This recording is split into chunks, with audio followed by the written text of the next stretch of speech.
louange à ton nom. Utukufu na sifa Gloire et kwako. louange à ton nom. Utukufu na sifa. Asseyez-vous, peuple de Dieu. Mwikale taifa ya Que Dieu Mungu. vous bénisse encore abondamment. Bwana Mungu awabariki tena katika Qu'il vous hoteli soit encore favorable. na awe mwema kwenu. Moi est arrivé pour que nous puissions continuer à le servir en écoutant sa parole. Wakati namitimia, tuendelee na kumtumikia mkusikia neno lake. Amen, peuple de Dieu. Nous ouvrons donc nos Bibles. Tunafungula basi mabiblia zetu. Nous voulons continuer à écouter le Seigneur. Tunataka kuendelea na kumsikia Bwana. Matthieu chapitre 5, Mathayo sura yake ya 5, le verset 8. shairi ya 8.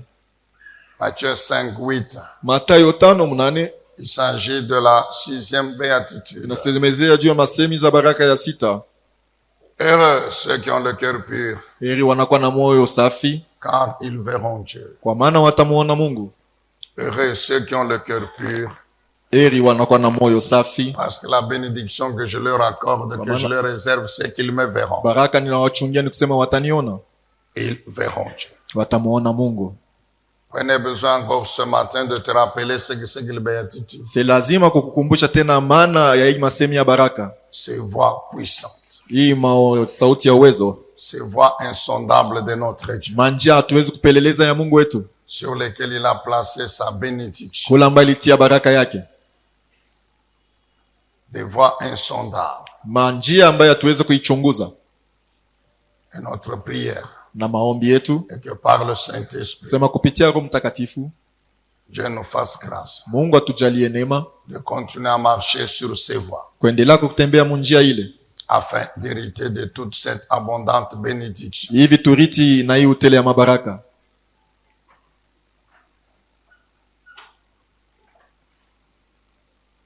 Huit béatitudes.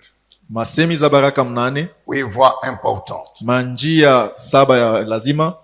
Heureux les pauvres en esprit, Heri wa maskini katika roho, parce que leur héritage c'est le royaume de Dieu. kwa maana urithi wao ni ufalme wa Mungu. Heureux ceux qui sont affligés, attristés à cause de leurs péchés, Heri wenye kulemewa kwa ajili ya dhambi qui zao prennent la décision de les abandonner, na wanachukua mpango ya kuacha, car ils seront consolés, restaurés. kwa maana watafarijiwa na kurekebishwa. Heureux les doux, Heri wapole, parce qu'ils posséderont l'héritage, kwa maana la terre comme héritage. watakamata udongo kama urithi yao. Heureux ceux qui ont faim et soif de la justice, Heri wanakuwa na njaa na kiu ya haki, je les rassasierai. nitawashibisha. Heureux les miséricordieux, Heri wanakuwa na rehema, bénéficieront aussi de ma miséricorde. watafaidikia tena na rehema yangu. Heureux ceux qui ont le cœur pur, Heri wanakuwa na moyo safi, car ils verront Dieu. kwa maana watamuona Mungu. Heureux ceux qui propagent la paix. Heri kwa wale wanatangaza salama, Leur bénédiction, c'est celle des fils de Dieu. baraka zao ni ile ya wana wa Mungu. Heureux ceux qui acceptent d'être persécutés Heri wale wanaitika kuteseka à cause de la justice, kwa ajili ya haki, à cause de moi, kwa ajili yangu, parce que le royaume de Dieu leur kwa appartient. maana ufalme wa mbingu ni yao. Nous ne cesserons jamais de dire Hatutachoka kusema tous les problèmes mambo yote concernant la vie de l'homme sur la terre inatazamia maisha ya binadamu pa dunia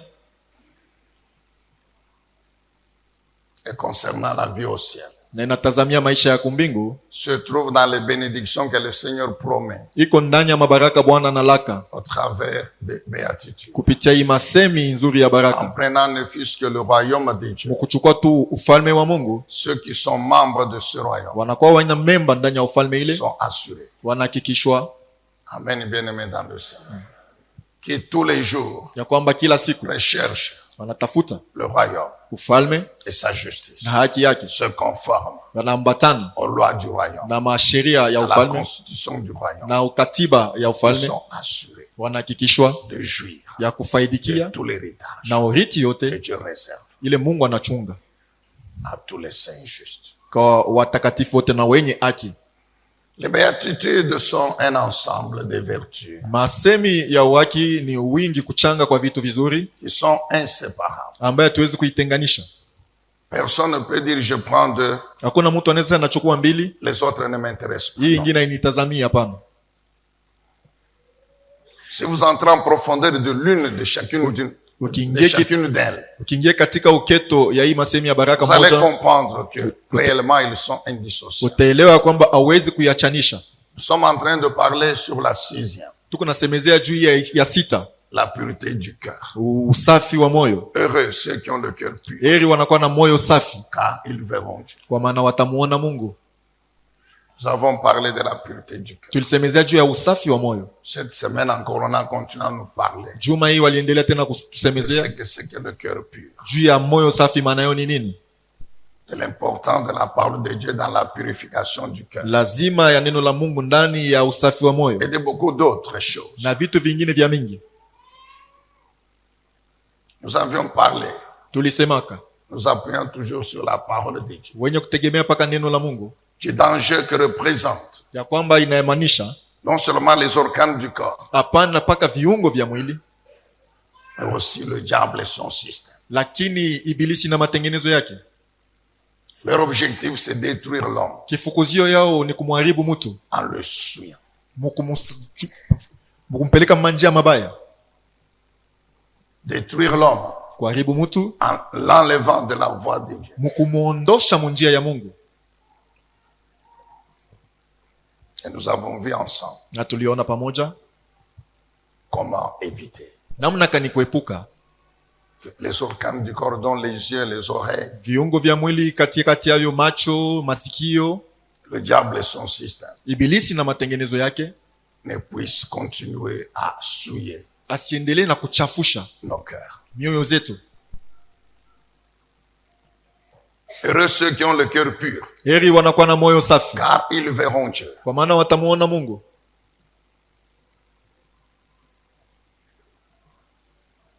Dans cette béatitude, Ndani ya hii msemo ya baraka, ceux qui ont le cœur pur, wanakuwa na moyo safi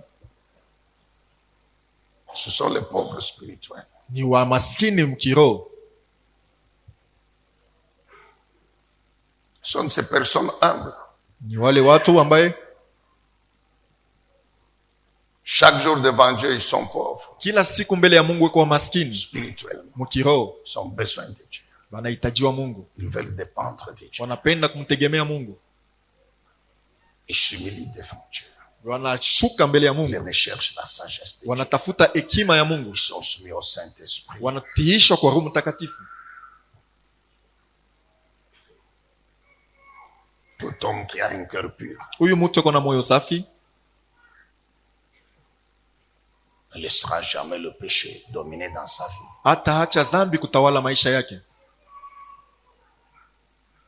Tout homme qui a le cœur pur, Mtu yote ako na moyo safi, comme il sait que la pureté c'est par la puissance de la parole de Dieu vile anajua se usafi ni kupitia uwezo wa neno la Mungu et du Saint-Esprit, na ya Roho Mtakatifu.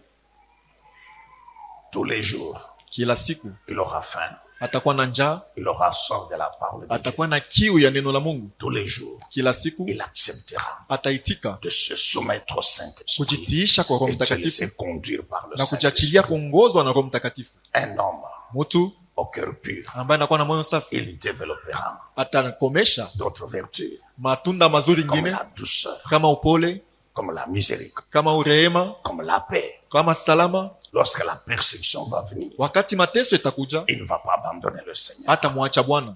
Il sait que la parole de Dieu est Anajua là. kwamba neno la Il sait Mungu que le yuko, Saint-Esprit anajua est sema là. Roho Mtakatifu Il va yuko, se réfugier dans la parole. atakimbilia ndani ya Il neno, va se réfugier dans le Saint-Esprit. atakimbilia ndani ya Roho Et il Mtakatifu sera soutenu na dans la atashikamisha persécution. ndani ya mateso, Il sera délivré. atafunguliwa, Il remportera la vie. atapata ushindi.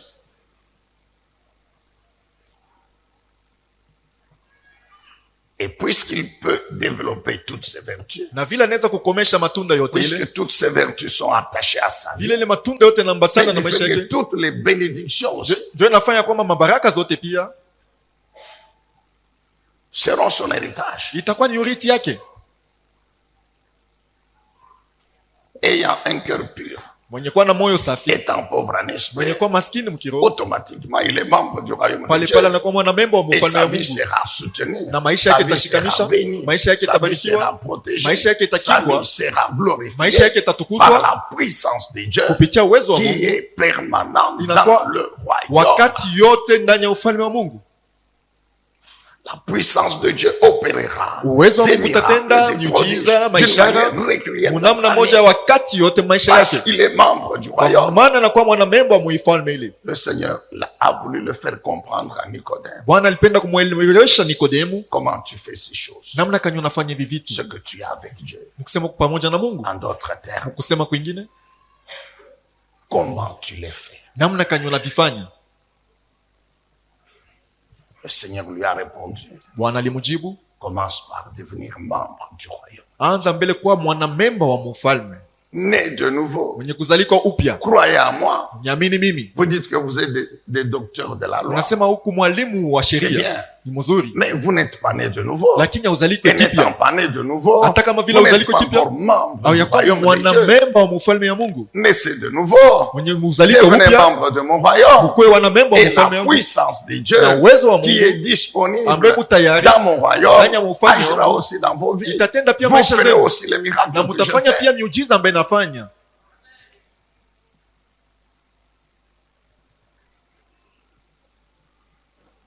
Tous les jours, Kila siku l'homme qui veut garder son cœur pur mtu ambaye anapenda kuchunga moyo wake aura safi faim et soif de la parole de atakuwa Dieu. na kiu na njaa ya Et neno la la Mungu. bénédiction, Na nous baraka, avons vu, rassasié. Itatushibisha, Il sera rassasié. atashibishwa. Rappelez-vous Kumbukeni de tout ce dont on a parlé là-dessus. yoyote ambaye tulisemezea pa ile maneno, La douceur upole possédera l'héritage utashika urithi comme bénédiction. kama baraka. Voir Dieu à l'œuvre dans sa vie. Kumuona Mungu kutenda maisha yako. Lorsque je suis miséricordieux, Wakati niko na huruma, nous reviendrons sur cette 5e béatitude. tutarudia pa La hii miséricorde. msemo ya baraka ya Dieu tano. aussi à son tour, Rehema na il na me Mungu naye fera wakati yake bénéficier de la puissance atakufaidikishia de sa na compassion, uwezo de wa la rehema puissance de yake sa na miséricorde. uwezo wa huruma wake. Donc vous comprenez bien aimé Manake munaelewa que wapendwa, lorsqu'on a un cœur pur, wakati una moyo safi, automatiquement pale pale les autres vertus, hii matunda zingine, les autres béatitudes hii msemo wa baraka ingine affecteront aussi ma vie. itambukiza pia Et maisha yangu, puisque ces vertus sont dans ma vie, na vile hii matunda iko ndani ya maisha donc yangu, toutes les bénédictions manake que Dieu mabaraka a zote attachées à toutes ces ambaye Mungu vertus, aliambatanisha kwa hii matunda je mazuri, finirai par les vivre. mwisho yote nitaishi. Est-ce que tu peux encore ce matin, mon bien-aimé, Eti asubuhi ya leo unaweza tena prendre mpendo la wangu décision kuchukua mpango de garder ton cœur pur? ya kuchunga moyo wako safi, Ton homme intérieur purifié mtu wako tous ndani les jours mwenye par kutakasiwa la kila parole de siku Dieu. kupitia C'est neno pas la Mungu. l'affaire d'un jour, Haina mambo ya c'est pas siku moja, l'affaire d'une semaine. haina mambo ya juma Non. moja. Je suis membre Niko du mwanamemba royaume de Dieu. ya ufalme wa Je ne Mungu. suis plus Siko dans tena le monde ndani ya dunia. étant membre du royaume de Mwenye Dieu. kuwa mwanamemba wa Qu'est-ce ufalme que wa Dieu Mungu. me demande? Ni nini Mungu ananiomba? C'est que je sois pur tous les Nikisema jours. niwe safi Et il kila met à siku. ma Na disposition eko tayari sa kwangu, parole, anatia utayari son neno esprit. lake, roho yake. Les deux m'aident, Ile mbili sont inanisaidia, suffisants, inatosha pour m'aider juu ya kunisaidia à demeurer pur. ya kupaki safi, Ainsi, je suis qualifié na kama mimi pour nastahili jouir. juu ya kufaidikia. Bien-aimé, tu peux faire un effort. Upendo unaweza kufanya nguvu, Tu peux t'arrêter aujourd'hui encore. unaweza kusimama leo tena Prendre ne fût-ce que cette 6e béatitude. kuchukua kwa tai hii msemo wa Oui. baraka ya sita. Est-ce que mon cœur est pur? Eti moyo wangu ni Est-ce que safi, mon esprit eti roho est yangu l'âme qui lui est attachée? na nafsi ile Mon homme inaambatana naye, intérieur. mtu wangu wa ndani. Est-ce que vraiment devant Dieu, Eti kweli kweli mbele ya Mungu mon homme intérieur est pur? mtu wangu wa ndani eko Tel safi que Dieu me le demande. vile Mungu ananiomba? Qu'est-ce qui suit encore mon Ni cœur? nini inachafusha tena moyo Quelle est wangu? l'influence de mes yeux? Kuongozwa de kwa mes macho mains? yangu, Comment j'utilise encore les membres de namna mon gani corps? natumia viungo vya mwili yangu. Lorsque le diable veut m'influencer, comment je réagis? Wakati ibilisi anataka kuniongoza, namna gani natenda, Comment j'exerce ma foi namna gani natumikisha imani yangu face à l'influence oppressive de l'ennemi? mbele ya kusongwa na kuongozwa kwa adui. Est-ce que tu peux te poser toutes ces questions ce Eti matin? unaweza mon kujiuliza bien-aimé? maulizo yote asubuhi ya leo mpendwa? Dieu veut que nous puissions le voir. Mungu anapenda tupate kumuona. Dieu veut que tu le vois encore Mungu davantage. anapenda muone tena maisha Je yako. dis que Dieu veut que tu le vois encore davantage. Napenda tena, nasema Mungu anapenda muone Il zaidi. dit, ceux qui ont le cœur pur, Anasema, ils me wale verront. wako na moyo safi wataniona. C'est vrai, nous prions, Seigneur, je veux te voir. Ni kweli tunaomba, Seigneur, Bwana je anapenda veux te kukuona. voir. Bwana anapenda kukuona. Mais ça ne suffit pas. Basi haitoshe, Il faut faire tafadhali kufanya ce qu'il te demande. kenye anaomba, Ainsi, tu vas le voir. na vile utamuona. Si tu peux t'arrêter. na unaweza kusimama un moment, wakati moja examiner ta vie. na kuchunguza maisha yako. Il n'y a aucune excuse, Hakuna kusemewa kumoja, aucune situation hakuna mambo hata moja physique, ya mwili, aucune réalité physique. hakuna ukweli ya Ne peut être une kuonekanika. excuse. Ile inaweza kuwa kitu cha kujisemea Non. nacho. Hapana, Est-ce que je suis pur? eti niko safi. Amen, bien-aimé dans le Seigneur. Heureux ceux qui ont le cœur pur, Heri wanakuwa na moyo car safi, ils verront Dieu. kwa maana watamuona Jésus Mungu. dit, ils nous verront. Yesu Nous, anasema Dieu. watatuona sisi Mungu. Deuxième point. Nukta ya pili, Comment alors voir Dieu? namna kani basi kumuona Mungu? Jésus dit, ils me verront. Yesu Ils anasema verront Dieu. wataniona, watamuona Mungu. Aujourd'hui encore, voir Dieu comment? Leo tena kumuona Mungu namna gani? Premièrement, Cha kwanza voir Dieu présentement. kumuona Mungu sasa hivi. Nous sommes sur la terre. Tuko pa dunia. Jésus s'adresse à ses disciples Yesu qui anaambia sont wanafunzi sur wake la terre. ambaye weko pa Et il dunia, dit, vous êtes purs, anasema muko vous safi, allez me voir. mutaniona. La bénédiction que je vous donne, Baraka c'est que ninawapatia, vous allez me voir. nikisema C'est ça mutaniona, la bénédiction. njo baraka. Il s'adresse aux disciples qui sont encore sur la terre. Anaambia wanafunzi wengali pa dunia. Il n'a pas dit, quand vous viendrez au ciel, vous me verrez. Hakusema wakati mutakuwa mbinguni mutaniona, hapana. Mais il sait Anajua que ne peut le voir au ciel wanaweza kuniona kwa que mbingu celui qui a commencé par le voir sur la terre. mpaka ule alianza mbele kuniona pa dunia. Si sur la terre, Kama pa dunia hapa tu ne vois pas Dieu, haumuone Mungu, mais tu ne peux pas être assuré que tu le verras. au hawezi ciel. kuhakikisha kwamba utamwona kumbingu. Voir Dieu présentement, Kumuona Mungu sasa pendant que je suis encore sur la terre. wakati ningaliki pa dunia. Voir Dieu présentement, Kumuona Mungu sasa pendant que je suis encore sur la terre. wakati ningaliki pa dunia. Le voir encore comment? Kumuona tena Mais je, au travers de sa na parole kupitia neno lake et du Saint-Esprit, na Roho Mtakatifu qui est l'Esprit de Dieu. inakuwa roho ya Mungu. Dieu est dans sa parole. Mungu eko ndani ya neno lake. Dieu est dans sa parole. Mungu eko ndani ya neno lake, Et tout homme na mtu wote qui a la parole de Dieu dans ambaye son anakuwa na esprit, neno ya Mungu Il ndani ya roho yake Dieu. anapaswa kumuona Mungu. quand Dieu nous parle, Wakati Mungu anaongea nasi on ne sait de nous le répéter. hatuchoke Dieu se kuisemula. transporte dans nos vies, en nous, dans notre esprit. Mungu anajiingiza ndani ya maroho zetu. La parole de Dieu, c'est de l'esprit. Neno la Mungu ni roho Et c'est pour l'esprit de l'homme. na ni juu ya roho ya mtu. Quand Dieu parle, Wakati Mungu maintenant anaongea là, sasa Dieu hivi, se transporte dans ton esprit, Mungu mon frère. C'est anajibadilisha pourquoi moyo tu yako. dois faire Ndio attention. maana unapaswa Dieu kukielewana. veut venir habiter en Mungu toi. anapenda kwa kukaa ndani yako. Qu'est-ce que Dieu dit à Ni Jérémie? nini Mungu anamwambia Yeremia? 31, 31 31 à 33. 31 hadi Je 33. conclurai Nitawaongoza, une nouvelle alliance nitafunga agano mpya avec Israël, avec Juda. pamoja na Israeli na Et Yuda. nous avons compris Na tulielewa que par Israël, kupitia nous Israeli l'église, sisi nous kanisa sommes entrés dans cette alliance. tuliingia ndani ya agano ile.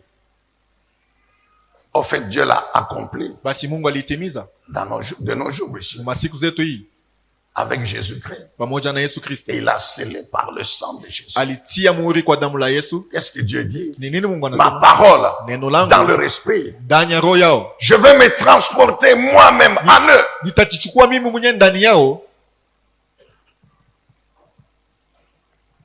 Pas sur les tables des pierres. hapana juu ya ile majiwe Comme dans l'ancienne, non. kama mwile wakati ya Moi-même, zamani. Mimi je mwenyewe serai dans leur esprit, nitakuwa ndani ya roho dans yao, leur cœur. ndani ya mioyo Je vais zao. prendre ma parole, Nitachukua neno je vais langu, l'écrire nitaandika sur leur intelligence, juu ya sur akili, leur âme, dans leur manafsi esprit. yao mumaroho yao. Moi-même, je vais me transporter en eux. Mimi mwenyewe nitajichukua na kuingia ndani Quand yao. Dieu nous parle, Wakati Mungu anaongea nasi, il se transporte en nous. anajiingiza yeye mwenyewe ndani C'est yetu. pourquoi je dis, nous devons faire Ndio attention maana nilisema tunapaswa avec la kukaa parole de Dieu. pamoja na neno la Mungu. Dieu, je veux ta présence dans ma Mungu vie. napenda wapo wako maisha Mais yangu. tu n'as aucune fin sauf de la parole de Dieu. Hauna hata na sehemu moja ya neno la Mungu. Mais Dieu va venir comment? Mungu atakuwa je? Il est dans sa parole. Eko ndani ya neno lake. Mets sa parole dans ton esprit Itie neno lake mroho yako et tu verras Dieu. na utamwona Mungu. Tu seras assuré que Dieu est réellement toi. Utahakikishwa kwamba Mungu eko ndani Dieu est yangu. dans sa Mungu parole. eko ndani ya neno lake. Toute personne Mtu qui yote a cette parole eko na ile dans neno son esprit, ndani ya roho qui yake, vit selon cette anaishi parole, kuambatana na qui ile neno, conforme sa vie à cette anambatanisha parole, maisha yake na est neno hili, assuré d'avoir Dieu. anahakikishwa kumwona Mungu na kuwa na Mungu. Non seulement assuré d'avoir Dieu, Hapana tu kuhakikisha kuwa na en lui, Mungu ndani mais yake, de voir Dieu agir. lakini ni kumwona pia Mungu kutenda.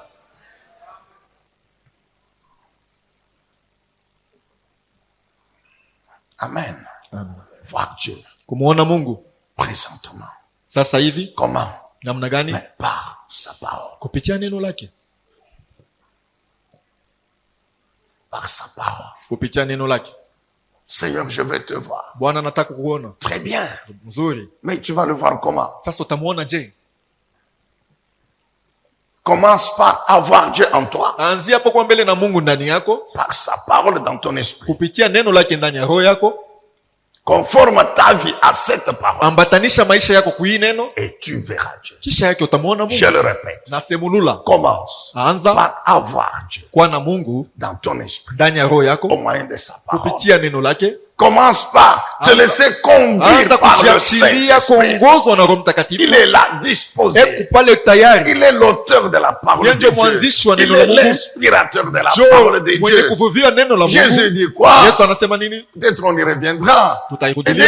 il prendra Atasema de atachukua ce qui est à moi, ile na kwa de yangu, ce qui est dans le ile Père. na kwa ndani ya Et il Baba. va vous annoncer. Atawatangazia. C'est-à-dire, il va continuer Maana yake à ataendelea vous parler kuongea de nani? Dieu le Juu Père, ya Mungu Baba, de moi Jésus, juu ya mimi Yesu, et à vous révéler na ce kuwafunulia que nous sommes kile tuko et ce que nous pouvons avoir. na kile tunaweza kuwa nacho Vous révéler ce Kuwafunulia que nous sommes kile tuko et ce que nous avons. na vyenye tunakuwa navyo. Alors pose-toi une autre question, mon bien-aimé. Sasa ujiulize ulizo Quel est le décret de ta communion basi, kipimo cha ushirika yako kiko mkipimo gani? avec le Saint-Esprit? Pamoja na Roho Mtakatifu. Le Saint-Esprit, Roho Mtakatifu, quelle est ta relation avec lui? uhusiano wako naye iko je? Si on te pose la question ce matin, Kama banakuuliza ulizo asubuhi ya leo, explique-nous utufasilie kwanza comment le Saint-Esprit en toi, namna kani Roho Mtakatifu iko ndani yako, dans ta vie, comment? ndani ya maisha yako je? Quels sont les faits? Ni matendo Quelles gani? sont les preuves Ni vionesho que gani tu as bilo que navyo le ya Saint-Esprit kwamba Roho est en Mtakatifu toi? iko ndani yako? Démontre-nous Utuoneshe comment le Saint-Esprit te namna conduit. kani Roho Mtakatifu anakuongoza. Tu peux nous donner des témoignages Unaweza kutupatia maushuhuda de l'œuvre du Saint-Esprit dans ta vie? ya kazi ya Roho Mtakatifu mu maisha yako?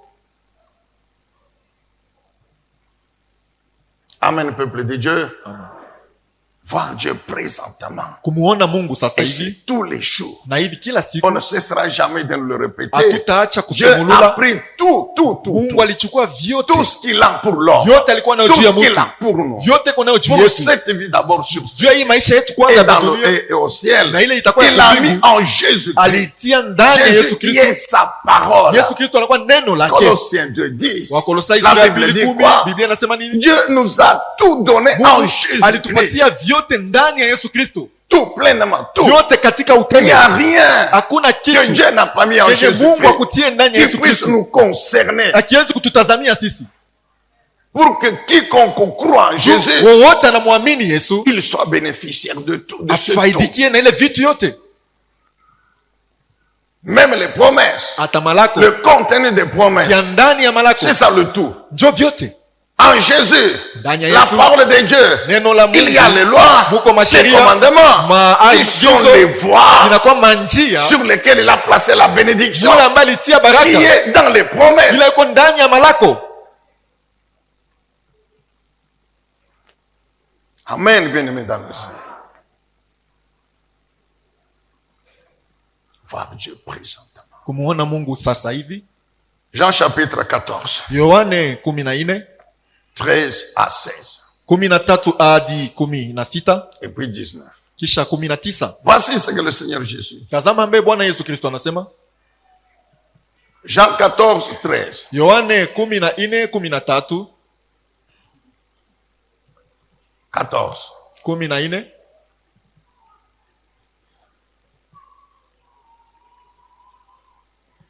15.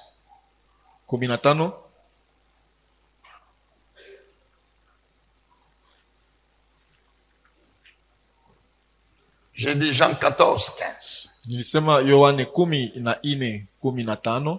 Le Saint est en train de parler. Comment le voir? Bwana Mungu yuko anaonesha namna gani kumuona. On peut commencer par 9, s'il vous plaît. 9. Tunaweza kuanzia na 9. Jean 14, verset 9. Yohane 14, 9. Et on va déboucher à 16, bien sûr. Kisha tutamalizia kwa 16. Nous connaissons. Tunajua Jésus parle avec les disciples Yesu anaongea na wanafunzi qui ont deux préoccupations. weko na mataabisho mbili, Principalement par Thomas et Philippe. ya kwanza kupitia Tomasi na Filipo. C'est la préoccupation de Philippe qui nous intéresse. Ni matabisho ya Filipo ambayo Philippe lui yanatuelekea. pose là. Filipo anamuuliza Dieu ulizo, nous parle du Père. unatusemezea Baba. Dieu le Père. Dieu le Père. Mungu Baba, Mungu Baba. Montre-le-nous. Utuoneshe yeye, Montre-le-nous. utuoneshe yeye. Où est-ce qu'il est? Eko wapi? Tu ne dois pas continuer à être seul à le voir. Hawezi kuendelea kwa peke yako huku namuona. Le Seigneur lui dit ceci. Bwana anamwambia hivi, C'est lui qui m'a vu. ule ananiona mimi, Il a vu Dieu le Père. anamuona Mungu Baba. Je suis dans le Père. Mimi niko ndani ya Et il est à Baba moi. na yeye iko ndani yangu. C'est pourquoi la Bible dit Ndio maana Biblia que inasema Jésus, Yesu il est l'incarnation du Dieu véritable. Du anakuwa Dieu invisible. anakuwa C'est kionesho Dieu ya manifesté Mungu dans la usionekana. chair. Huyu Mungu Habitant au alijionekanisha milieu des hommes. ndani ya mwili C'est mwenye Jésus kukaa kati ya watu. lui-même qui l'a révélé. Ni Yesu Kristo Il alimfunua, n'a pas laissé aux apôtres le sein de le dire. akuachia De le mitume voir, watakatifu de le wamuone, déclarer. C'est wamuone, lui-même. wamutangaze. Ni yeye moja. Il dit à Philippe, Anamwambia Filipo un des apôtres, na wanafunzi, celui qui m'a vu, moi Jésus, ule ananiona mimi il a vu Yesu, Dieu le Père. anamuona Mungu Baba. Donc vous là, Maana yake nyinyi vous avez vu Dieu le Père. mnamuona Mungu Baba Parce que je suis avec vous. kwa maana niko pamoja nani. Vous ne m'avez pas encore connu. Mais vous Amuyanitambua, devez me connaître. mnapaswa kunijua. Je suis Dieu, l'incarnation de Dieu le Père. Niko kionesho ya Mungu C'est Baba. pourquoi plus loin, il leur dit, et ma parole, Ndio maana et mbali les zaidi anaonyesha œuvres, c'est pas moi qui fais. na neno C'est langu l'esprit na de ce makazi Dieu-là, le haina mimi Père. kunaifanya ni roho Donc ya ule c'est Mungu Baba. lui, c'est lui Dieu le Père. Ni yeye Mungu Baba. Amen, bien-aimé dans le Seigneur. Et quand vous continuez, Na wakati unaendelea, au verset 19, shairi ya 19 qu'est-ce qu'il leur dit? ni nini anawaambia? Verset 19. Shairi ya 19 Il dit, le monde ne va plus me voir. sema dunia hawataniona C'est tena. vrai, il parle de son enlèvement. Ni kweli yako nasemezea juu ya kuinuliwa Mais kwake, vous allez continuer à me voir. lakini nyinyi mtaendelea na kuniona Parce que j'ai vu, kwa maana niko naishi et vous aussi vous vivrez. na mwe mtaishi.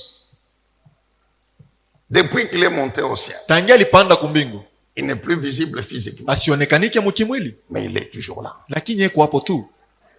Qu'est-ce qu'il voulait dire? Ni nini alitaka kusema? Par ma parole Kupitia neno et langu par le na Saint-Esprit, kupitia Roho qui est Mtakatifu aussi mon esprit, inakuwa roho yangu vous allez pia, continuer à me voir. mtaendelea na kuniona. Il dit, le Père vous enverra Anasema Baba tawatumia le Saint-Esprit Roho Mtakatifu à mon nom. kwa jina langu mimi. Jean 14, 26. Yohane Il dit, 14, le Père l'enverra à mon nom. Sasa atamutuma mujina langu Donc, mimi. Jésus présente Maana yake le Yesu Saint-Esprit anaonesha Roho comme Mtakatifu étant un autre lui-même. kama yeye Yesu mwingine, Comme il est mon esprit, vile anakuwa roho yangu. donc je suis là. Maana yake niko hapo, Il sera avec vous. atakuwa pamoja nani?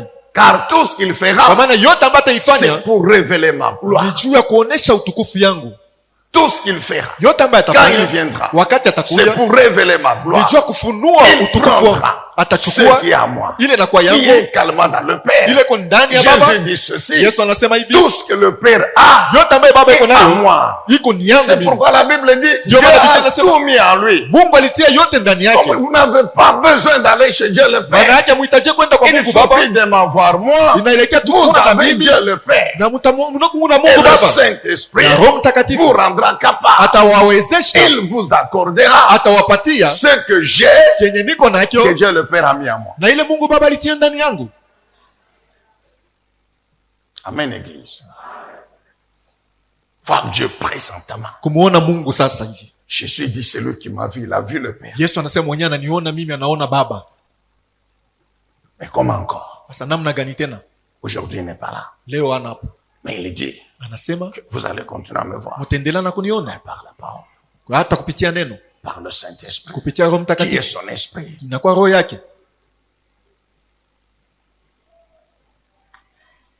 Amen, bien-aimé. Et puis à la fin de temps, Kisha mwisho wa nyakati, nous, Église, sisi kanisa nous le verrons maintenant. tutamuona sasa, Avec, na bien sûr, pas avec ses yeux ici physiques, hapana na hii macho yetu ya mais mwili, avec les yeux du corps spirituel lakini na macho ya mwili ya kiroho que nous aurons par la puissance du ambayo Saint-Esprit. tutakuwa nayo kupitia uwezo wa Roho Quand ce Mtakatifu. corps corruptible Kwa maana hii mwili ya Faible. kuharibika, va dhaifu, mourir, il va itakufa, pourrir, itakoza, mais lakini quand la trompette va sonner, wakati baragumu la italia, puissance du Roho Saint-Esprit Mtakatifu, uwezo wa va Roho nous Mtakatifu ressusciter, nous itatufufua, faire sortir du séjour des morts. itatuondosha mwadeze, On sera en train de nous reposer, yule ambaye tuko nous napumzika, faire sortir du sein atatutosha d'Abraham. mkifua cha Et Ibrahimu, nous sortirons na du tutatoka séjour des morts, toka Adezi, du sein d'Abraham, kifua cha avec Ibrahimu le même na corps mwili moja moja de Jésus quand il est ressuscité. ya Yesu vile alifufuka. C'est vrai, c'est un corps physique. Ni kweli inakuwa ni mwili ya kupapasa. Il a dit, regardez les mains, regardez. C'est le même corps Tazameni mikono, ni ile mwili qui a moja été percé. ambaye Il a dit à Thomas, regarde, alimwambia Thomas, tazama la lance, c'était ici. mkuki iliingia hapa, Regardez les mains. Maintenant, angalia tu mikono, vois. Ok, très bien. ni mzuri.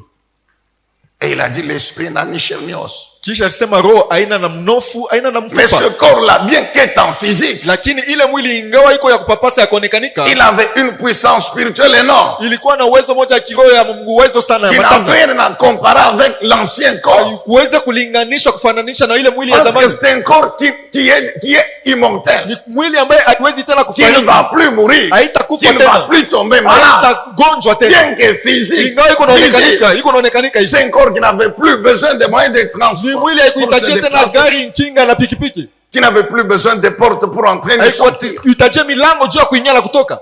C'est le corps qui est monté par la puissance du Ni Saint-Esprit. mwili Comme ilipanda ça. kupitia uwezo wa Roho Mtakatifu hivi, C'est avec ce même corps-là pamoja na ile mwili que moja nous ressusciterons. ndio tutafufuka Et nous verrons Jésus. na tutamuona Yesu. C'est vrai. Ni kweli. Nous le voyons aujourd'hui Tunamuona au leo. travers de sa Kupitia parole, neno lake. par la puissance de son esprit. Kupitia uwezo wa Roho Mais yake. ce jour-là, Lakini le quand nous siku, serons enlevés, wakati nous tutainuliwa, le verrons face à tutamuona face. uso Le kwa Jésus uso. qui est monté, Ule Yesu qui est alipanda, là au ciel, yuko kumbingu, assis à la droite de Dieu mwenye le kukaa Père. kuume kwa Baba, Nous le verrons tutamuona. parce qu'on sera avec lui. Kwa maana tutakuwa La pamoja Bible naye. dit cette année Biblia après, inasema nous miaka saba kisha redescendrons avec lui. tutashuka pamoja naye. Il a dit ceci, Alisema hivi, je reviendrai. nitarudia. Jésus a annoncé qu'il va revenir Yesu pour la alitangaza deuxième kwamba fois. atarudia. Quand il est monté, Wakati les alipanda, anges ont dit aux disciples, malaika waliambia tel que vous mitume, le voyez monter, vile munamuona au même unapanda endroit pa hii ici, fazi moja vous le moja, reverrez descendre. mutamuona tena Et kushuka. les anges confirmaient Wa malaika la wanahakikisha prophétie de Zacharie. hii matabiri ya Zakaria, L'Éternel descendra Yawe atashuka et il posera ses pieds na atatia miguu sur zake cette montagne, pa hii la mulima, montagne des Oliviers. mulima ya Mzeituni. Et les anges ont confirmé. Na malaika walihakikisha, Ici, donc asema vous le voyez hapa partir, amundi muliona anaenda, il reviendra. atarudia tena mpaka hapa, Nous redescendrons avec lui. tutashuka Et pamoja nous naye, vivrons avec lui pendant 1000 ans. tutaishi pamoja naye mwaka Et 1000 puis moja. après, rappelez-vous, nous serons Kisha, transférés mukumbuke. dans la nouvelle Jérusalem. Tutaenda mu Yerusalema mpya. Jésus dit, Yesu anasema, ayez vos cœurs purs, muwe na mioyo purifiez safi, vos cœurs. mutakase mioyo Vous me zenu, verrez mutaniona sur cette pa terre. dunia hapa, Vous me verrez mutaniona au ciel. kumbingu, Vous vivrez avec moi. mutaishi pamoja nani, Nous verrons Dieu le Père. tutamuona Mungu Baba. Amen, bien-aimé. Toujours dans ce deuxième point. Mpaka mwi nukta ya pili, Bien-aimé, pendwa, quand on parle de voir Dieu, wakati wanasemezea kumuona Mungu, automatiquement on pense à la vision spirituelle. pale pale wanapitia ku onyo ya kiroho. La vision spirituelle. Onyo ya kiroho Encore par quoi? kupitia nini? Dieu se révèle Mungu par anajifunua sa parole kupitia neno et lake par la puissance de son esprit. na kupitia uwezo wa Roho Il se yake, révèle par sa parole. anafunulia kwa Il neno lake agit par le na Saint-Esprit. anatenda kwa njia ya Roho Mtakatifu. Voir Dieu Kumuona Mungu au travers de la vision spirituelle. kupitia onyo ya kiroho, Bien sûr, on a compris. ndio tulielewa C'est l'œuvre du Saint-Esprit. ni kazi ya Roho Mtakatifu. C'est lui l'auteur Yeye ndio mwanzishi de la vision spirituelle. ya onyo ya kiroho. L'Esprit de Dieu. Roho ya Mungu C'est lui ni yeye qui nous fait voir Dieu anatuonesha Mungu par sa parole. kupitia neno C'est lake, lui qui nous révèle la parole. ni yeye C'est lui anatufunulia qui nous neno, fait comprendre ni yeye la parole. anatuelewesha C'est neno, lui qui nous donne ni yeye l'inspiration. anatuvuviwa, C'est lui qui nous parle de la part de Dieu. ni yeye anatuongea nasi kupitia Mungu. On peut lire encore ce verset. Tunaweza tena kusoma shairi Jean 16, Yohane 16 13. 13, Jean chapitre 16, Yohane 16 le verset 13. shairi ya 13. On peut lire jusque à 15.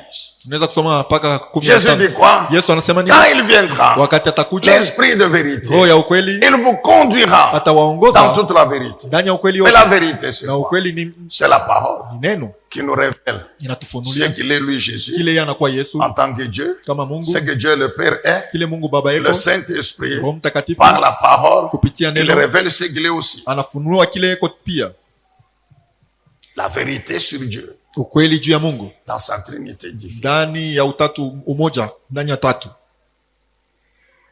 Il vous conduira. Atawaongoza, Il ne parlera pas de lui-même. atasemezea kuhusu yeye mwenyewe, Il entendra atasikia auprès de qui?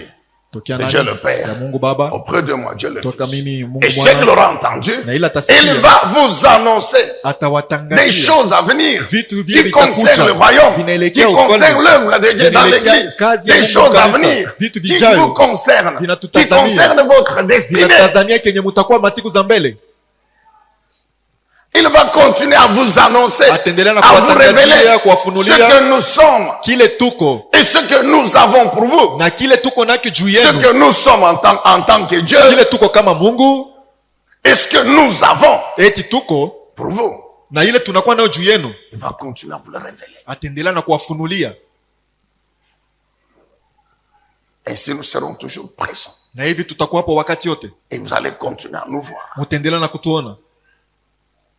Voir Dieu, ce n'est pas avec les yeux physiques. Kumuona Mungu C'est vrai. sio na macho ya Il y a mwili. des œuvres Ni kweli kuko que Dieu matendo fait. ile Mungu anafanya, Mais c'est d'abord une action spirituelle. lakini mbele ni tendo ya kiroho. Ce que nous voyons physiquement, Yenye tunaona c'est l'œuvre de la kuonekanika puissance spirituelle de ni Dieu kazi ya uwezo ya kazi ya qui est Mungu dans sa parole, ile iko ndani ya neno qui est lake par son esprit. kupitia roho yake.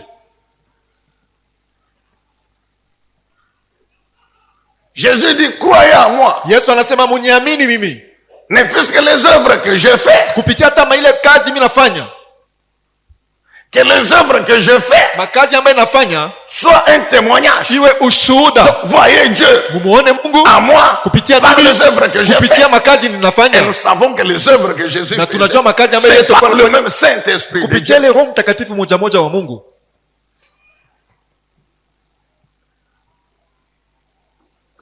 Amen, peuple de Dieu. Amen. Le Saint-Esprit, Roho Mtakatifu, l'auteur de la vision. mwanzishi wa onyo ya C'est kiroho, lui qui nous fait voir Dieu. yeye anatuonesha Mungu. Alors nous comprenons très bien Basi tunaelewa vizuri que ce ne sont que les croyants, ni mpaka waaminifu, membres du royaume de Dieu, wana memba wa mfalme ya Mungu qui peuvent voir Dieu, wanaweza kumuona Mungu, avoir la vision spirituelle. kuwa na onyo ya kiroho. Amen, bien-aimé dans le Seigneur. Et quand vous regardez la Bible, Na wakati unaangalia Biblia, il y a des gens kuna watu qui ont vu waliona l'Esprit de Dieu, roho ya Mungu, qui ont vu Dieu walimuona au Mungu travers de beaucoup de circonstances. kupitia majira mengi, Et en semaine, nous allons revenir là-dessus. na mjuma Et nous tutarudia allons pale encore beaucoup prier. na tutaomba tena Donc, mingi nous sana. vous invitons déjà. Tunawaalika Venez basi mercredi, mkuje venez kazi tatu, vendredi. kuzeni kazi tano. Vendredi, nous aurons un vendredi spécial. Kazi tano tutakuwa na kazi tano ya upekee. Ceux qui veulent encore prier, ils viendront. Wale watapenda tena Nous kuomba voulons watakuya. voir Dieu. Tunapenda kumuona Mungu. La Bible Biblia prend témoignage inashuhudia de toutes ces personnes ya wale watu de la wote même nature que wa nous hali moja qui pamoja ont nasi, vu Dieu walimuona agir Mungu dans leur vie. kutenda ndani ya maisha zao. Dieu agit encore. Mungu yuko anatenda. Jésus dit ceci, Yesu anasema je vis. niko naishi, Et comme je vis, na vile niko et naishi que vous aussi vous vivez, nanyi mungali vous naishi, me verrez. mutaniona. Donc nous voulons continuer à voir Jésus. Maana yake tunapenda kuendelea na kumuona Parce que Yesu, nous vivons kwa maana tunaishi sur la terre. kwa dunia. Nous vivons quelle vie? Tuko naishi uzima gani? Sa vie. Uzima wake yeye En tant que ses brebis. kama kondoo zake. Il y a des gens qui ont vu Dieu Kuko watu walimuona juste Mungu comme réponse de la prière. kama jibu tu kupitia maombi. Qui sont trouvés dans une situation compliquée. Walikuwa mu mambo moja ya Qui ont eu matata peur. sana, walisikia woga. Géasi a eu peur. Gehazi alisikia 2 woga. Rois chapitre 6. Wafalme wa pili sura ya 6. 2 Rois chapitre 6. Wafalme wa pili sura ya 6. Connaissons cette histoire Tunajua ile hadithi du roi Hazael de la Syrie ya huyu mfalme wa Suria avec le prophète Élisée. na nabii Elisha. Il réunit ces gens. anakusanisha wale watu les généraux, les conseillers. wajemadari, washauri na Il dit, wengine. parmi vous, il y a des traîtres. Se kazi kati yenu kuku watu ambao wako natosha masiri. Chaque fois que nous arrêtons des complots, Kila mara nous tunafunga, élaborons un plan tunafanya matengenezo fulani contre Israël. juu ya Israeli, Mais je me rends compte lakini natambua qu'avant kwamba que nous les attaquions, wakati ils sont tunawashambulia déjà informés. wanisha kujulishwa C'est que parmi vous, kusema il kati y a yenu des traîtres. kuko watu wanatosha masiri wanapelekea adui.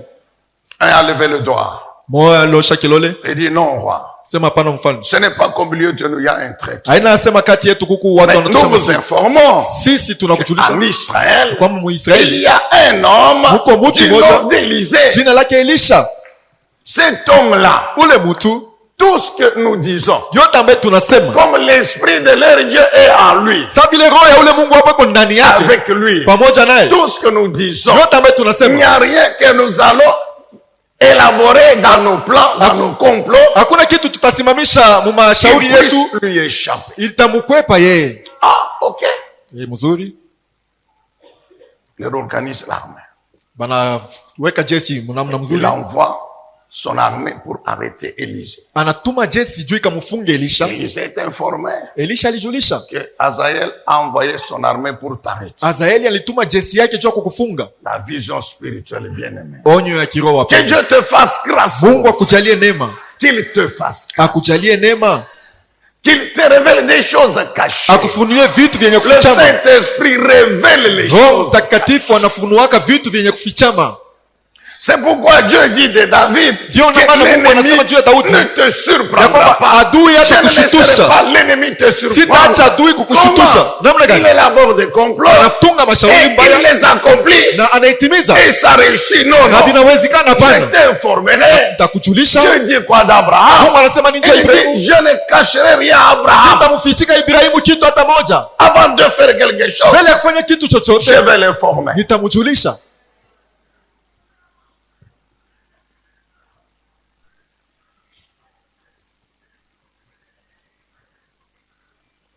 La Bible dit, Biblia inasema Géasi à côté d'Élisée. Gehazi pembeni ya Il Elisha, regarde physiquement. anaangalia Il mkimwili, voit la vallée pleine de chars, anaona des militaires syriens bonde yenye kujazwa na magari za vita na et askari wa ils viennent Syria, pour arrêter Élisée son maître. wanakuwa juu ya kumfunga Elisha bwana wake, Donc, il se voit aussi en danger. na anajiona katika hatari. Il dit, prophète, Anasema, nabii, mon maître, bwana il wangu, y a un danger. kuko hatari. Tu ne vois pas ces gens. Waone wale watu, Nous devons nous sauver. tunapaswa kuepuka Tu ne les vois pas. hawaone. La Bible dit quoi? Biblia inasema nini? Élisée va prier. Elisha anaenda kuomba, La vision spirituelle. onyo ya kiroho Comme réponse à la prière. kama jibu kwa maombi, Pour que Géasi soit assuré. juu Gehazi Il hakikisha a peur Oula, devant un danger réel. eko na boka mbele ya hatari ya kuonekanika mort ya est kweli. certaine. Ni kweli rufu luko anakuonekanika. Élisée prie pour lui. Elisha anamuombea, Seigneur, ouvre-lui les yeux. Bwana umufungule Quels macho. yeux? Les yeux de l'esprit. Macho kani macho ya roho, Ouvre les yeux de mon umufungule cœur. macho ya roho,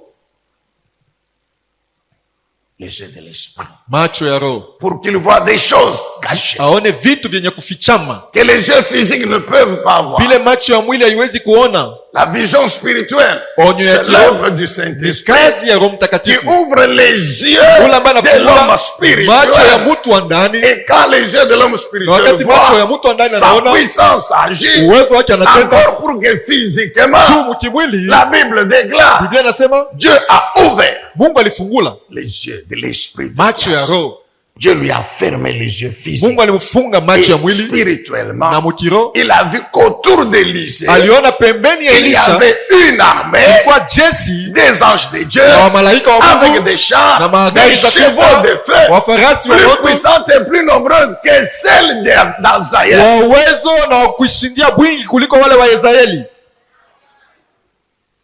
Alors la peur terminée. Na pale boka bukatulia puis bukamalizika. après, Kisha Élisée continue à prier. Elisha anaendelea Il na dit kuomba. maintenant, Anasema sasa frappe ces gens d'aveuglement. uwapike bale batu ubapofushe, Frappe-les d'aveuglement. ubapike bakwe bipofu.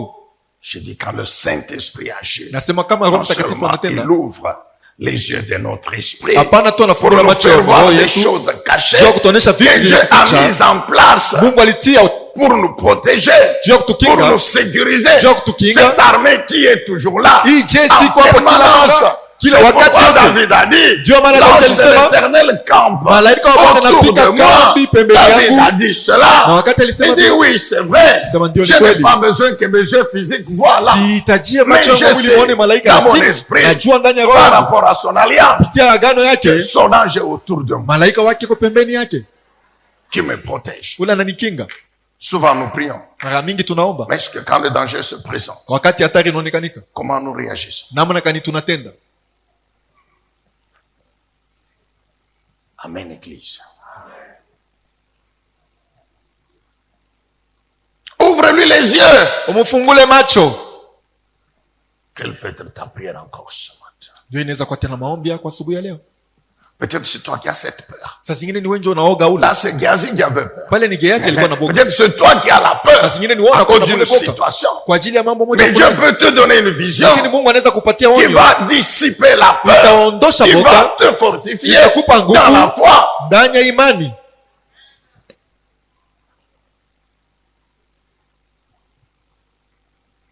La Bible déclare, Biblia inasema, c'est Job qui parle. ni Yobu anasema. Qu'est-ce que Job dit? Ni nini Yobu anasema? Mes yeux Macho yangu ont vu l'Éternel. inamuona Yawe. Avant, Mbele j'avais entendu. nilisikiaka pia kunasema kuhusu wewe. Job 42, verset 5. Yobu 42 sura ya 5.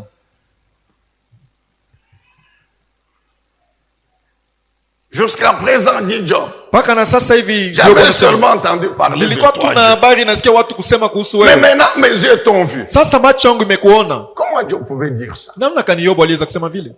Comment il a vu Dieu? Namna kani alimuona Mungu? Et nous connaissons la souffrance. Tunajua mateso.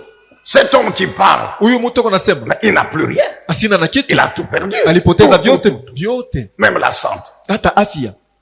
Il n'a rien, Job. Ana na kitu, Et ce que Job a perdu, ce n'est pas n'importe quoi. na vyenye Jobu alipoteza ina kitu yoyote ya On ovyo. peut mettre de côté les brebis. Tunaweza kuweka pembeni Mais les kondoo, enfants 10, lakini watoto tous tués 10 en un jour. bote banakufa musiku moja.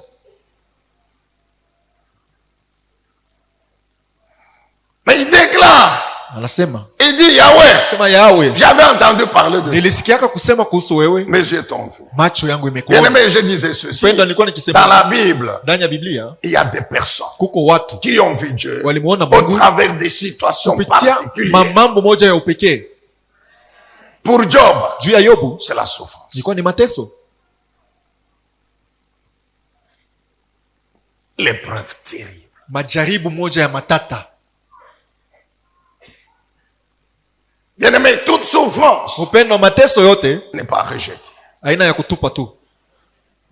Quand on est pur, Wakati uko on est safi, juste et saint, huko mwenye on ne haki vit na pas dans le mtakatifu, péché, hauna et ndani ya que Dieu dhambi, permet na Mungu qu'une anaruhusu épreuve arrive, jaribu moja ifike, on doit faire attention. unapaswa kukeba anje. On nous l'a toujours dit. Wanatuambiaka kila mara, On nous l'a toujours dit. wanatuambiaka kila mara.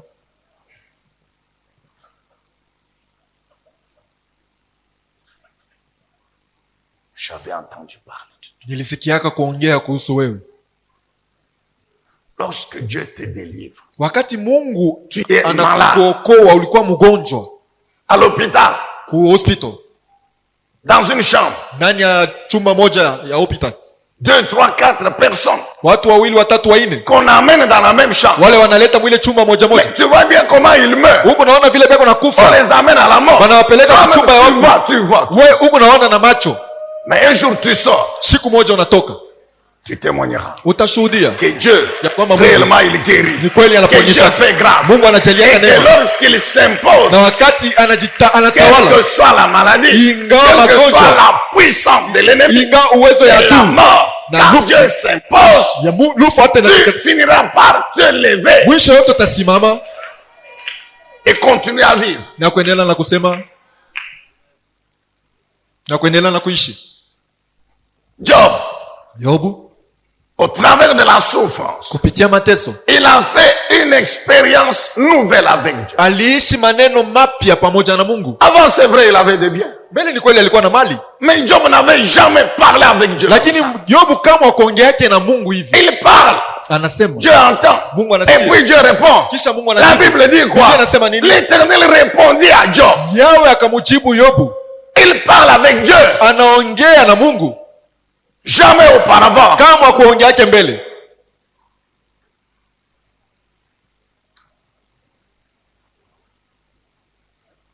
Amen, bien-aimé. L'épreuve Majaribu l'a fortifié. ilimupatia nguvu. L'épreuve l'a fortifié. Majaribu A ilimupa rendu sa foi forte. ilifanya imani yake iwe ya Au lieu nguvu. qu'il puisse trébucher, Pahali qu'il anguke puisse tourner ajitwale, le dos à Dieu. amugeukie Non, non. Mungu. Hapana, Il est resté ferme. alibakia imara. Job, Yobu, un véritable héros de la foi. mbingwa wa kweli wa imani. C'est pourquoi, Ndio maana 19-25, 19:25 il pouvait dire quoi? aliweza kusema nini? Je sais Najua que en fin de compte, mwisho yoyote il va se lever. atasimama. Qui? Mon rédempteur. Nani? Mkombozi wangu. Cet homme qui dit ça n'a rien, il a tout perdu. Eko nasema ana na kitu, anapoteza Mais il vyote, continue à croire dans son esprit. anaendelea kuamini ndani ya roho yake. Il dit, je le verrai. Anasema nitamwona. C'est vrai, il se disait, même si je meurs, je le verrai. Ni kweli alisema hata Mais il ne nafariki savait pas nitamwona, qu'avant de voir Dieu après la lakini mort, hakujua Dieu sema mbele va kuona tout kumkisha faire lufu. pour qu'il le voie sur cette Atafanya terre. juu chini, juu amuone pa dunia hapa.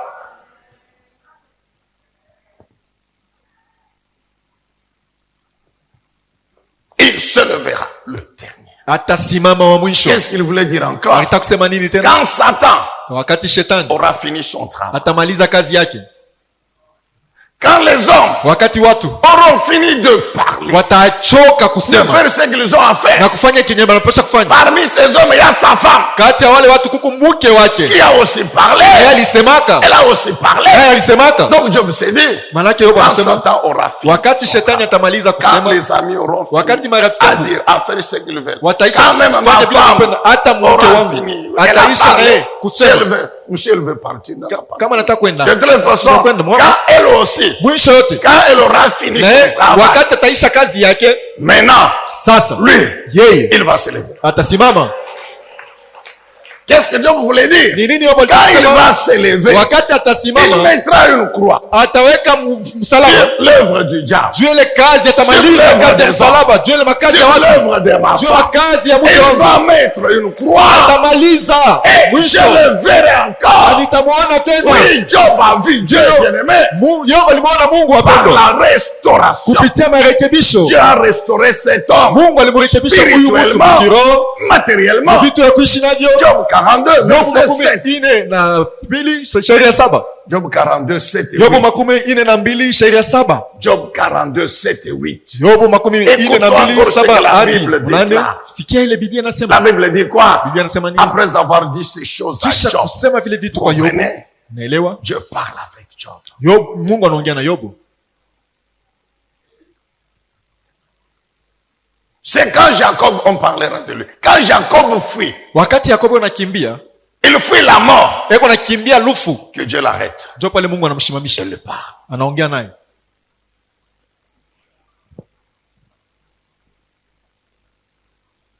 Qu'est-ce que Dieu dit? Ni nini Mungu anasema? L'Éternel Yahweh appelle Eliphaz anamuita Elifa de Théman, wa Tema, qui était le chef de son groupe. alikuwa mkubwa wa Ils kundi étaient trois, yake. les amis de Job. Walikuwa watatu wa rafiki yake Yobu, Eliphaz de Théman, Elifa wa Tema, Bildad de Shua, Belidad wa Shua Sophar de Nam. na Sofora wa Naaman. Dieu appelle Eliphaz. Mungu anamuita Elifa. Qu'est-ce que Dieu dit à Eliphaz? Mungu anamwambia nini Je Elifa? suis en colère Niko na contre toi kasirani et juu tes yako deux amis. na marafiki yako Pourquoi? wawili. Juu ya nini? Contrairement à mon serviteur Job, Juu ya mtumishi wangu Yobu. vous n'avez pas parlé de moi correctement. Amukuseme juu yangu mwali mzuri. C'est écrit, mon frère. Kimeandikiwa ndugu.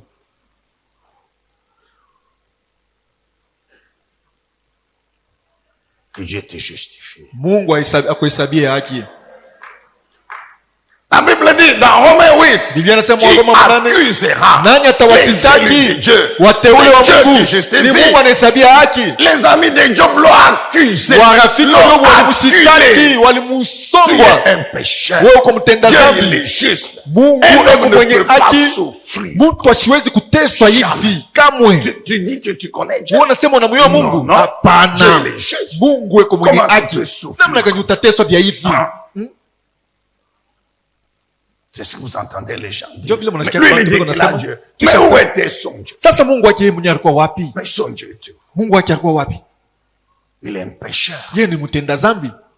Les gens nous ont traités de féticheurs. Watu walituita si wapaka madawa. C'est un pécheur. Ni mfumu huyu, ni mtenda dhambi. C'est un féticheur. Ni mfumu huyo wa madawa. Il a sacrifié son fils Anatoa mwana wake pour remplacer le pasteur Albert. juu ya kumkombola mchungaji Albert. Pendant que tu pleures, Wakati wewe unalia machozi, tu dis Seigneur, c'est vrai, mais je ne comprends pas. unasema Bwana ni kweli lakini mimi bishikie. Il y en a qui disent tu l'as sacrifié Wengine wanasema namtoa tu pour servir le même Dieu. juu ya kumtumikia yule Mungu moja moja. Il a été acculé. Alisongwa. Job. Dieu appelle ceux qui l'ont acculé. Mungu anaita wale walikuwa na msongo na kumshitaki. Il dit je suis en colère contre vous. Nisha sirika juu yenu. En colère. Niko na kasirani. Vous n'avez pas parlé correctement de moi. Hamkusema mnamna mzuri juu yangu mimi. Contrairement à mon serviteur. Kupingana na mtumishi wangu. Dieu ajoute. Na Mungu anaongeza. Procurez-vous maintenant 7 taureaux. Sasa et 7 béliers. Mangombe ya mafuta 7 venez avec. Na wandume wankono. Mon serviteur Job. Mkuye na muone mtumishi wangu. Na yeye ule il prie pour vous. Ataniombea. Donc il me demande pardon pour vous. Nikisema ananiomba huruma juu yenu. Et si je ne vais pas vous détruire. Na hivi sipenda kuharibu. Je pouvais vous détruire. Niliweza kuharibu. Mais sasa hivi je ne vous détruis pas. Sitawaharibu lakini par conséquent. 7 taureaux, 7 béliers. Ngombe 7 mafuta. Allez chez Job. Kondoo ndume 7 muende kwa Yobu. Lui il va prier pour vous. Yatamiombea. Et si je vais vous laisser vivre. Na hivi mitaniacha muishi. Que Dieu te justifie. Mungu akuhesabie haki.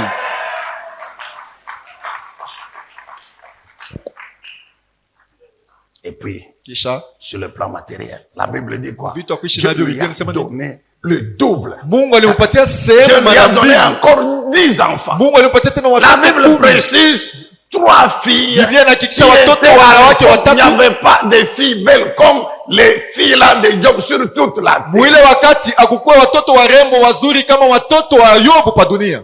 Job a eu encore 10 fils. Yobu anapata tena wana wa 10. 10 enfants, 7 fils et 3 filles. Watoto wa 10 wanaume 7 na watawake Que le watatu. diable avait tué là. Wale ibilisi aliwaka. Dieu le lui a donné. Mungu alimpatia Ce qui watoto. fait que devant Dieu, Maana yake mbele ya Mungu. Job a eu 20 enfants. Na Yobu alipata watoto 12.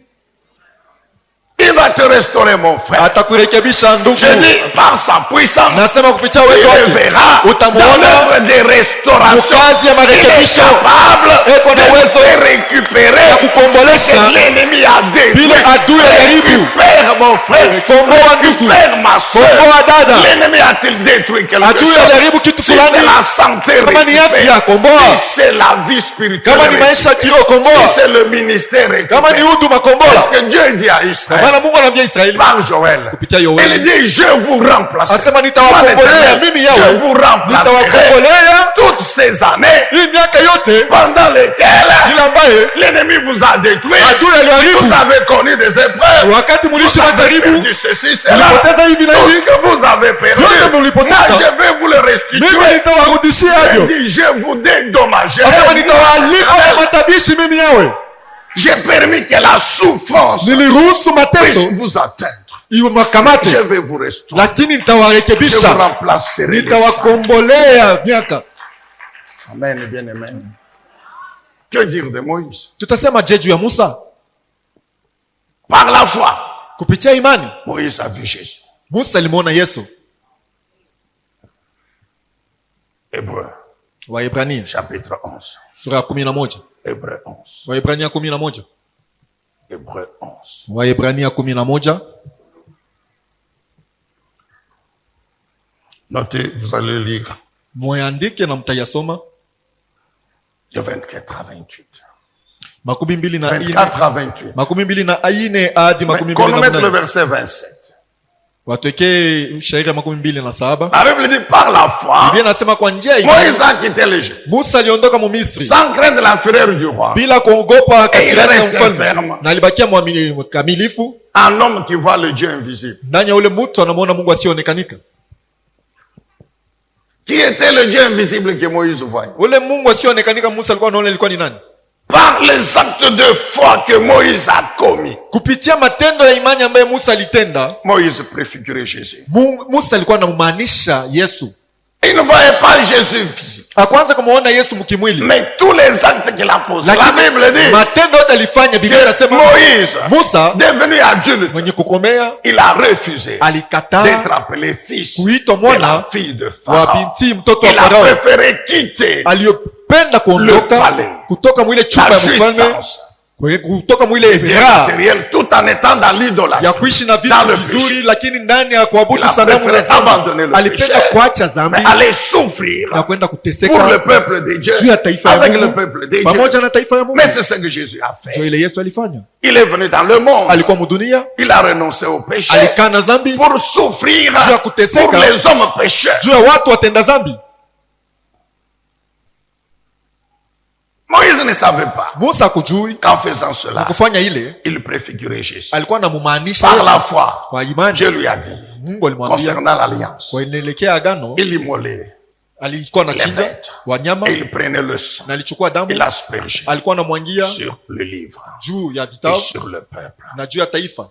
En le faisant, Mkuifanya il préfigurait alikuwa anamaanisha l'agneau de Dieu mwana kondoo wa par Mungu excellence, kupitia le Seigneur Jésus. Bwana Yesu C'est Kristo. pourquoi la Bible rend témoignage de Moïse. Ndio maana Elle dit Biblia par inamshuhudia la Musa foi, kwa imani il s'est comporté alitembea comme s'il voyait Jésus le Sa- Messie, alikuwa le Dieu anamuona invisible. Yesu Mesia na Mungu C'est asionekanika. pourquoi l'apôtre Paul Ndio maana mtume Paulo parle aux mwenye Corinthiens. kuongea na Qu'est-ce Wakorinto qu'il leur dit? anawaambia Que quand nos ancêtres wakati babu quitté zetu l'Égypte wa Misri walikuwa wanaondoka et à travers le désert, na kupitia jangwa, tous les actes matendo que yote l'Éternel Dieu a fait, ile yawe il a alifanya préfiguré Jésus. alimumaanisha Yesu. C'est pourquoi il dit, Ndio maana anasema il buvait walikuwa nakunywa au rocher spirituel, mwamba ya kiroho Jésus-Christ. Yesu Kristo, Ils ont mangé walikula la manne mana, qui était le symbole, ilikuwa ni la kionesho préfiguration du véritable pain ya mkate ya de kweli, vie qui mkate ya allait uzima descendre du ciel, ilikuwa nashuka toka mbingu. c'est-à-dire Jésus. Maana yake ni Yesu Kristo. Enfin, pour terminer, Na mwisho ya yote, il y a kwa des hommes kumaliza, qui ont vu aussi Dieu. kuku watu walimwona pia Mungu,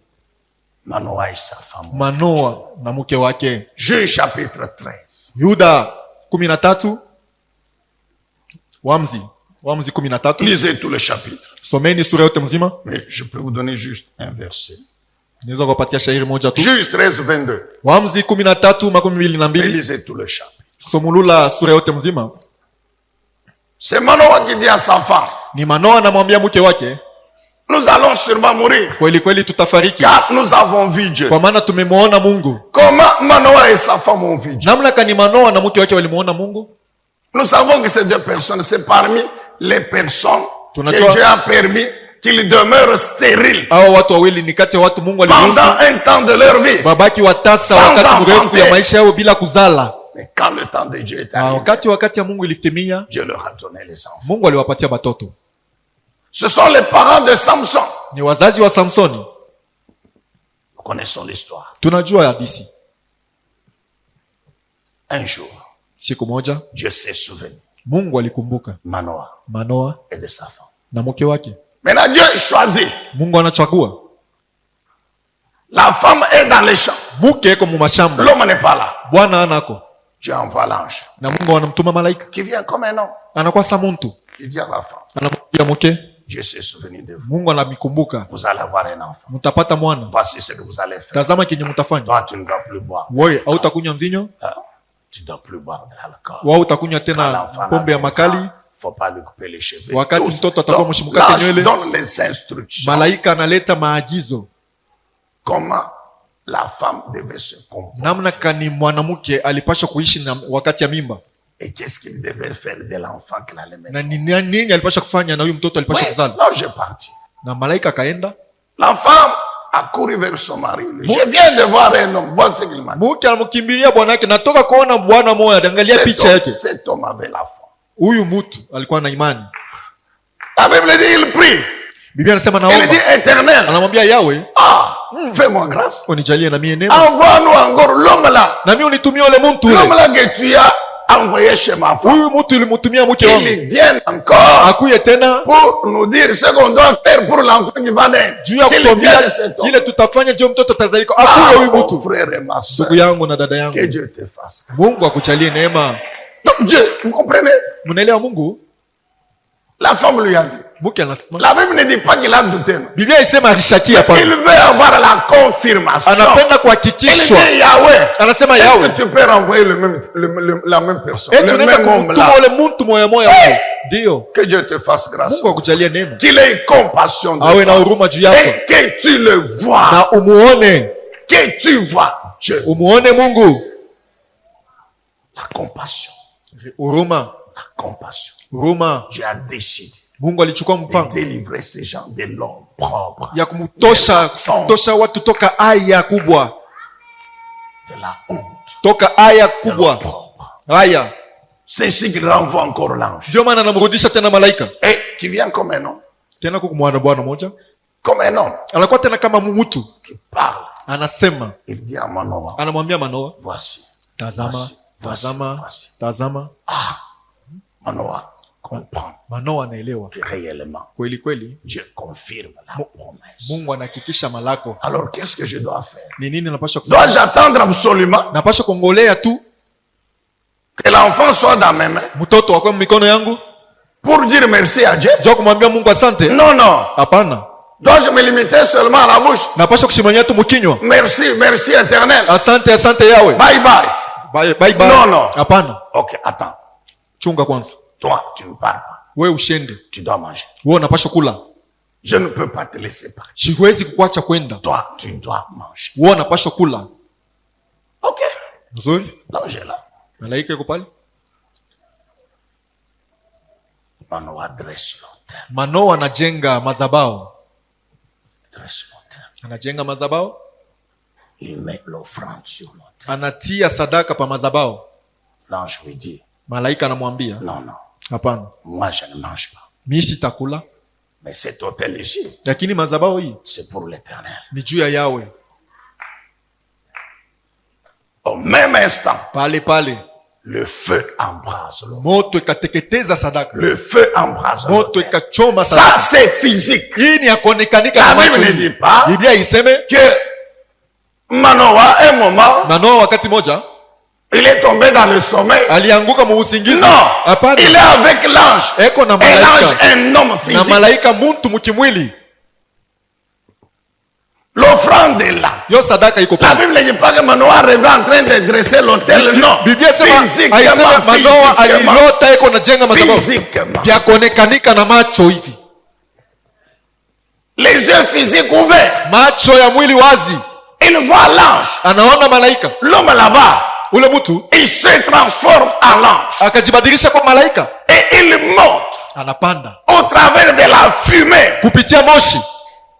dégagée par le sacrifice. Ile sadaka ilitosha. Amen, bien-aimé. Dites bien amen. Sema amina mzuri. Au travers de l'autel, Kupitia madhabahu Manoah et sa femme Manoa na mke wake ont vu Dieu. walimuona Mungu.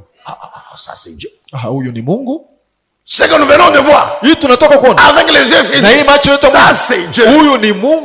Mon frère, Eh, ma ndugu soeur, yangu. que tes yeux physiques Macho voient yako ya l'œuvre mwili. de la puissance Uone de Dieu. kazi ya Alors uwezo wa comprends, Mungu. tu Elewa. as une promesse. Uko na malako. N'hésite pas. Hapana Continue kusitana. à dresser Endelea na l'autel, mon kujenga frère. madhabahu ndugu. Tu dresses aujourd'hui. Leo unajenga madhabahu. bien. Ni mzuri. Oui, le problème résiste. Mambo yanashindana. La promesse toujours pas accomplie. Malako haitimilike paka. Dressez notre hôtel. Jenga tena madhabahu Je ingine. vous ai déjà dit, Kisha kuambiaka. je dresse les hôtels régulièrement. Najengaka madhabahu mawakati na nyakati. Dresse l'hôtel, mon frère. Jenga madhabahu ndugu. Tu verras Dieu. Utamwona Mungu. Ils ont dressé l'hôtel. Walijenga madhabahu Et ils ont vu cette expérience. na baliona ile. Ils ont vu l'ange physique. Balimuona malaika wa mwili. Et ils l'ont vu l'ange redevenir l'ange. Balimuona malaika anakuwa Mungu. malaika.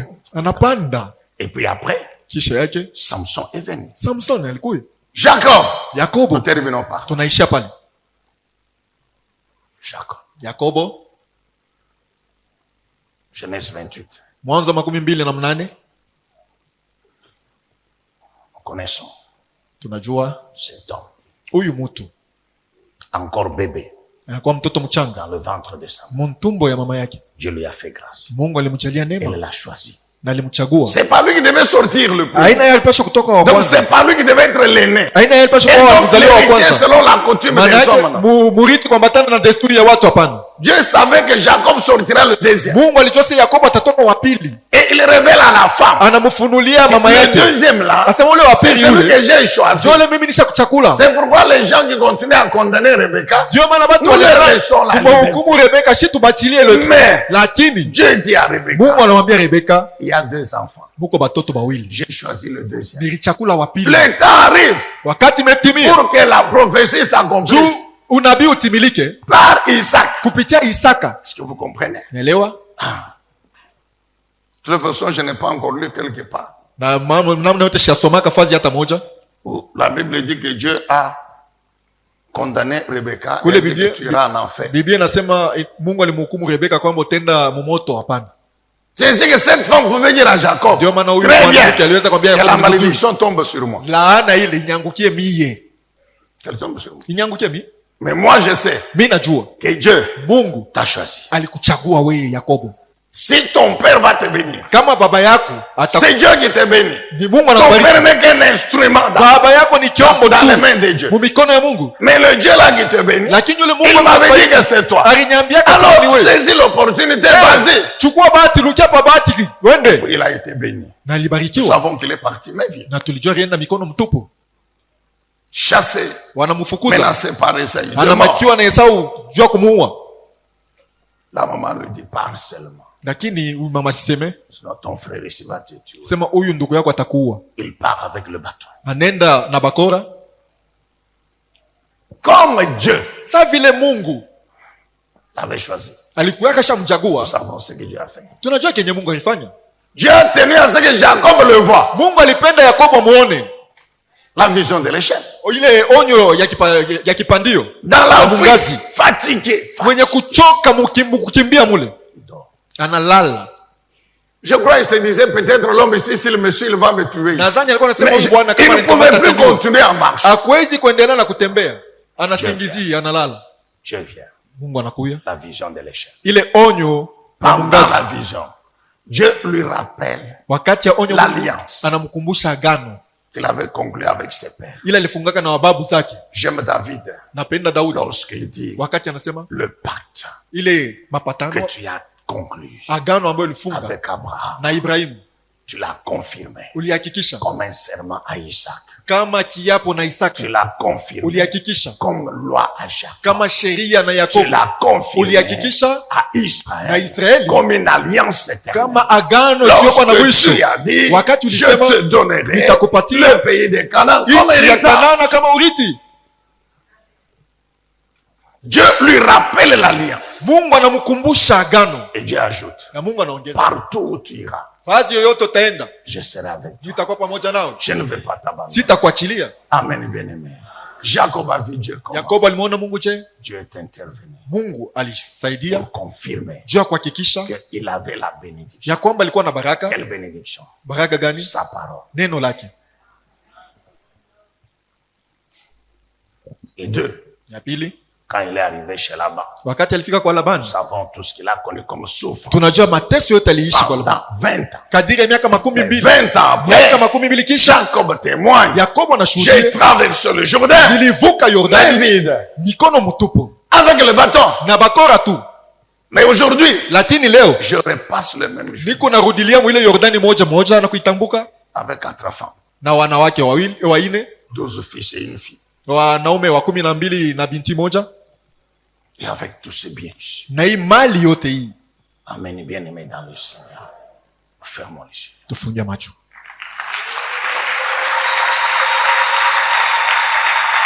Dieu dit quoi?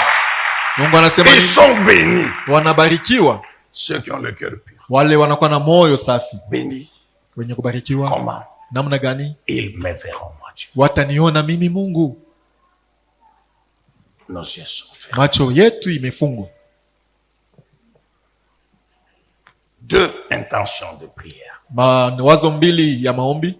La première est celle-ci. Ya kwanza ni hii: Seigneur, Bwana, aide-moi unisaidie, encore aujourd'hui unisaidie tena leo à demeurer pur kubaki safi dans mon cœur ndani ya moyo wangu et dans tout mon être. na ndani ya umutu wangu wote.